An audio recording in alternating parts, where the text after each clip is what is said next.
हरिभक्ती बनायचे येणार रोजच्या माध्यमातून त्यांचं काल रात्री दिवस झालं आणि त्या निधनाची व्याकुलता पारिवारिक संबंध असल्यामुळे आमच्याही अंतर करणार आहे. मातृवर त्यांचं आमच्या सर्वांच्यावर प्रेम होतं. उत्तम पद्धतीनं संस्थांची सेवा कशी करावी, उत्तम पद्धतीने घर कसं सांभाळावं याचा ते आदर्श होते. परमात्म्याच्या चरणाच्या ठिकाणी आणि सद्गुरूच्या चरणाच्या ठिकाणी त्यांची प्रचंड भक्ती होती. आमच्याकरता त्या मातृत्व जरी असल्या तरी परंतु गुरु घराण्यातले म्हणून त्यांच्या संपर्कात त्यांच्या अंतःकरणामध्ये पूर्ण गुरुभाव होता. प्रत्येक वेळेला भेटीमध्ये तो आदराचाही भाव व्यक्त करायचा आणि मातृ वात्सल्य त्यांचं व्यक्त व्हायचं. सद्गुरू गुरुनामाच्या संबंधाने त्यांच्या अंतःकरणामध्ये प्रचंड श्रद्धा दरवर्षी त्या गुरुनामाचे 2 तास पूर्ण तरी पारायण करायच्या. मागे एकदा हैदराबादच्या जवळ माझ्या गाडीला एक मोठा ऍक्सिडेंट झाला होता.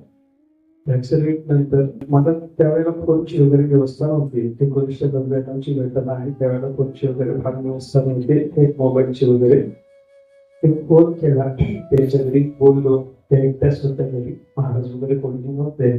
अशा अवस्थेत माझा निरोप गेल्यापासून मी परत त्यांच्या घरी जाईपर्यंत काही व्यवस्था करता यावी म्हणून त्यांनीच गैरमाचा फोन केला.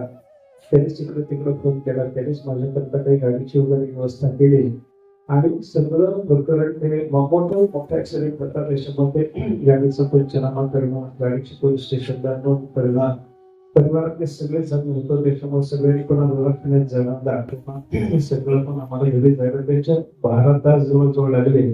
तर फोन गेल्यापासून आणि घरी जाऊन निवांत बसेपर्यंत आणि सुखरूप भाव ते पाहिल्यापर्यंत देवाजवळ दिवा लोक त्याकडे नामजप करी बसले होते. मातृभाव होता आमच्या विषयी आणि पारिवारिक संबंध तर पूर्वीपासून संस्थांच्या आमचे मूळ पुरुषांच्या पासूनचे असल्यामुळे खूप मोठा संबंध त्यांचा होता. बांधल्यापासून शेवटपर्यंत सद्गुरुनाथाची सेवा त्या करीत राहिल्या. अखंड नामदेव त्या करीत होत्या. परमात्म्याच्या संबंधात खूप मोठा भक्तिभाव त्यांच्या अंतःकरणात होता. सर्वांच्या विषयी अंतर्भाव त्या वाटत होत्या. त्यांचं काल दुःख निर्माण झालं आणि परिवाराचे संबंध असल्यामुळे आमच्या अंतःकरणाला व्याकुलता असल्यामुळे आज रात्रीचं चिंतन आपल्याला प्राप्त करायचं नाही. त्यांच्या चरणी श्रद्धांजली समर्पण करतो. परमात्मा पंढरीनाथ ज्ञानेश्वर महाराज तुकाराम महाराजांनी, सद्गुरू गुरुनाथ महाराजांनी, त्यांचे महापुरुष श्रीनाथ महाराजांनी त्यांना आपल्या चरणी स्थान द्यावं, निरंतर स्थान द्यावं अशी त्यांच्या चरणाला प्रार्थना करतो. आमच्याकडून त्यांना श्रद्धांजली समर्पण करतो आणि परिवार आपल्या सगळ्या त्यांच्या मुलांना गोरक्षनाथ महाराज असतील, करीनाथ महाराज, बसवेश्वर असतील आणि गुरुबाबा महाराज असतील, या सर्वांना हे मातेच्या विरहाचं दुःख सहन करण्याची ताकद परमात्मा पंढरीनाथांना ज्ञानेश्वर तुकोबारायांनी सद्गुरू गुरुनाथ महाराजांनी त्यांना द्यावी अशी योगाच्या चरणाला प्रार्थना करतात. त्या ठिकाणी श्रद्धांजली समर्पण करून थांबतो.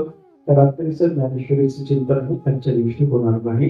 पुण्याला आपले सगळे कार्यक्रम पूर्ववत चालू राहतील. पुन्हा